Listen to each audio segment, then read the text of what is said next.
ದಾವಣಗೆರೆ ಡಿಸ್ಟ್ರಿಕ್ಟಿನ ಮತದಾರರಿಗೆ ಧನ್ಯವಾದ ಹೇಳೋಗಳಿಗೆ, ಆಮೇಲೆ ನಮ್ಮ ರಾಜ್ಯ ಆಮೇಲೆ ದೇಶ ಮಟ್ಟದಲ್ಲಿ ಎಲ್ಲ ಕಾಂಗ್ರೆಸ್ ಲೀಡರ್ಸು, ಎಲ್ಲರೂ ಕಾರ್ಯಕರ್ತರು ಯಾರೆಲ್ಲ ಬಂದರು ಎಲ್ಲರಿಗೂ ಧನ್ಯವಾದಗಳು.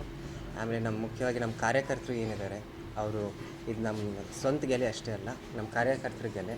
ಅವರೇ ಸಿಕ್ಕಾಬಟ್ಟೆ ಕೆಲಸ ಮಾಡ್ಯಾರೆ. ಸೊ ಅವರಿಗೂ ಧನ್ಯವಾದಗಳು ಹೇಳೋಕ್ಕೆ ಇಷ್ಟಪಡ್ತೀನಿ. ಕೊನೆಗೆ ಒಂದೇ ಮಾತು ಹೇಳೋಕ್ಕೆ ಇಷ್ಟಪಡ್ತೀನಿ, ಅದು ಎಲೆಕ್ಷನ್ಗಳ್ನಲ್ಲಿ ಕೌಂಟಿಂಗ್ ಸಮಯನಲ್ಲಿನೂ ಪಕ್ಷ ಇರ್ತೈತೆ ರೀ. ಎಲ್ಲರಿಗೂ ಅವ್ರ ಪಕ್ಷ ಗೆಲ್ಲಬೇಕು ಅಂತ ಮನಸ್ಸಿನಲ್ಲಿ ಇರ್ತೈತೆ. ಆದರೆ ಒಬ್ಬರು ಗೆದ್ದ ಮೇಲೆ ಅವ್ರದ್ದು ಧರ್ಮ ಎಲ್ಲರನ್ನ ಒಗ್ಗಟ್ಟಾಗೆ ಹಿಡ್ಕೊಂಡು ಮುಂದೆ ಹೋಗೋದು, ಅಭಿವೃದ್ಧಿ ಕೆಲಸಗಳು ಮಾಡೋದು. ಸೊ ಅದಕ್ಕೆ ನಮ್ಮ ದಾವಣಗೆರೆ ಜನಗಳು, ನಮ್ಮ ದುಗ್ಗಮ್ಮ ದೇವಿ, ನಮ್ಮ ಶಾಮೂ ಶಿವಶಂಕರಪ್ಪರ ಆಶೀರ್ವಾದದಿಂದ ನಾವು ಗೆದ್ದೀವಿ ಈಗ. ಆಮೇಲೆ ಈ ಕೆಲಸಗಳು ಮುಂದುವರಿಯೋದು ನಮ್ಮದು ಜವಾಬ್ದಾರಿ. ಸೊ ಅದಕ್ಕೆ ನಮ್ಮ ವಿರುದ್ಧ ನಿಂತ್ಕೊಂಡಿರೋರು ಎಲ್ಲರಿಗೂ ನಾನು ಇದು ಹೇಳೋಕ್ಕೆ ಇಷ್ಟಪಡ್ತೀನಿ. ಅದು ಏನಾರ ಬೇಡಿಕೆಗಳಿರಲಿ, ನೀವು ನಮ್ಮ ಹತ್ರ ಬರ್ರಿ. ನಮ್ಮ ಮನೆ ಬಾಗಿಲು, ನಮ್ಮ ಆಫೀಸ್ ಬಾಗಿಲು, ನಮ್ಮ ಮನಸ್ಸಿನ ಬಾಗಿಲು ಯಾವಾಗಲೂ ತೆಗ್ದಿರ್ತವೆ. ಯಾಕಂದರೆ ನಂದು ಜನಗಳ ಜೊತೆ ಸ್ನೇಹದ ಸಂಬಂಧ, ಅವ್ರ ಜೊತೆನೂ ಆ ಸ್ನೇಹದ ಸಂಬಂಧನ ಬೆಳೆಸೋಕ್ಕೆ ಇಷ್ಟಪಡ್ತೀನಿ. ಅಂತಾರೆ ಈ ಮೊಮ್ಮಕ್ಕಳಿಗೆ ಅಜ್ಜಿ ಗುಣಗಳು ಭಾಳ ಬರ್ತವೆ ಅಂತ. ಸೊ ಹಂಗೆ ನಮ್ಮ ಅಜ್ಜರಂಗೆ ಅಜಾತ ಶತ್ರು ನಾವು. ಸೊ ಏನಾರ ಇದ್ದರೆ ದಯವಿಟ್ಟು ನಾಚ್ಕೋಬೇಡ್ರಿ, ಹೆದರ್ಕೋಬೇಡ್ರಿ, ನಮ್ಮ ಹತ್ರ ಬರ್ರಿ, ನಾವು ಈ ಕೆಲಸಗಳು ಮುಂದುವರಿಯೋಣ ಅಂತ ಹೇಳಿ ನಾನು ಮಾತು ಮುಗಿಸ್ತೀನಿ. 24/7 ನಿದ್ದೆ ಮಾಡೋದು ಬೇಕಿಲ್ಲ. ಇಲ್ಲ 24/7 ನಾವು ಸಿಗ್ತೀವಿ ರೀ.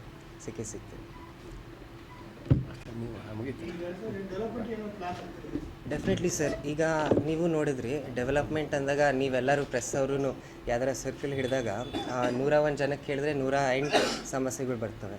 ಸೊ ಅದಕ್ಕೆ ಜನಸಂಪರ್ಕ ಎಲ್ಲಕ್ಕಿಂತ ಮುಖ್ಯ. ನಿಮಗೂ ಗೊತ್ತಂಗೆ ಅಜ್ಜಾರಂಗೆ ಜನಸಂಪರ್ಕ ಇಟ್ಕೊಳ್ಳೋದು ಮುಖ್ಯ. ಈಗ ಡೆವಲಪ್ಮೆಂಟ್ ಬಗ್ಗೆ ಏನು ಮಾತಾಡಬೇಕಂದ್ರೆ, ಈಗ SS ಮಲ್ಲಿಕಾರ್ಜುನ್ ಸಾಹೇಬ್ರು ಇದು ವಿಮೆನ್ಸ್ ಕಾಲೇಜ್ ಬಗ್ಗೆ ಹೇಳಿದರು ಮೊನ್ನೆ, ಅದು ಸ್ಯಾಂಕ್ಷನ್ ಆಗ್ತೈತಿ ಅಂತ. ಸೊ ಆಮೇಲೆ ಆಸ್ಪತ್ರೆದು ಮುಂದುವರಿತೀವಿ ರೀ ಸರ್. 1 ತಿಂಗಳಿನಲ್ಲಿ ಚೂರು ಪ್ರೋಗ್ರೆಸ್ ಏನೈತಿ ಅಂತ ನಿಮಗೆ ತಿಳಿಸ್ತೀವಿ. ಆಮೇಲೆ ಅದು ಚೂರು ಮನಮೋಹನ್ ಸಿಂಗ್ ಚೂರು ಕಮ್ಮಿ ವಯಸ್ಸು. ಹ್ಞೂ ರೀ. ಸೊ ಅದಕ್ಕೆ ಇವೆಲ್ಲ ಕಾರ್ಯಗಳು ಏನೆಲ್ಲ ಇದ್ದಾವೆ ನಿಮ್ಮನ್ನು ಇಂಟಿಮೇಟ್ ಮಾಡ್ತೀವಿ. ಆಮೇಲೆ ಕೆಲಸಗಳು ಮುಂದುವರಿತೀವಿ ಸರ್.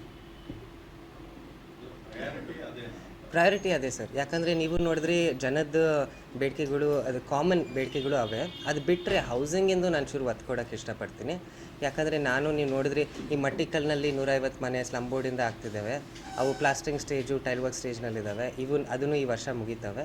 ಸೊ ಅದೇ ಈ ಹೌಸಿಂಗಿನ ಬೇಡಿಕೆ ನೀವು ನೋಡ್ತೀರಾ, ಭಾಳ ಜನ ಬಾಡಿಗೆ ಮನೆಯಲ್ಲಿದ್ದಾರೆ, ಇಲ್ಲಾಂದರೆ ಮನೆ ಇಲ್ಲ, ಇಲ್ಲಾಂದರೆ ಹಕ್ಕುಪತ್ರದ ಸಮಸ್ಯೆಗಳು. ಪ್ರತಿ ವಾರ್ಡ್ನಲ್ಲಿ ನೀವು ನೋಡಿರೋ ಹಕ್ಕುಪತ್ರದ ಸಮಸ್ಯೆಗಳಿದ್ದಾವೆ. ಸೊ ಅವೆಲ್ಲ ಟ್ಯಾಕಲ್ ಮಾಡೋಣ. ಆಮೇಲೆ ಈ ಹೌಸಿಂಗಿಂದ ಏನೈತೆ ರೀ, ಇದು ಎಲ್ಲರಿಗೂ ಆಶ್ರಯ ಇರಬೇಕು. ಆಶ್ರಯದ ನೆರಳು ಏನೈತಲ್ಲ ರೀ, ಅದು ಎಲ್ಲರೂ ಅನುಭವಿಸ್ಬೇಕು. ಸೊ ಅದನ್ನು ಮುಂದುವರಿಯೋಣ ಸರ್. ಈ ವಿಡಿಯೋ ನಿಮಗೆ ಇಷ್ಟವಾದಲ್ಲಿ ಲೈಕ್ ಮಾಡಿ, ಶೇರ್ ಮಾಡಿ, ಸಬ್ಸ್ಕ್ರೈಬ್ ಮಾಡಿ.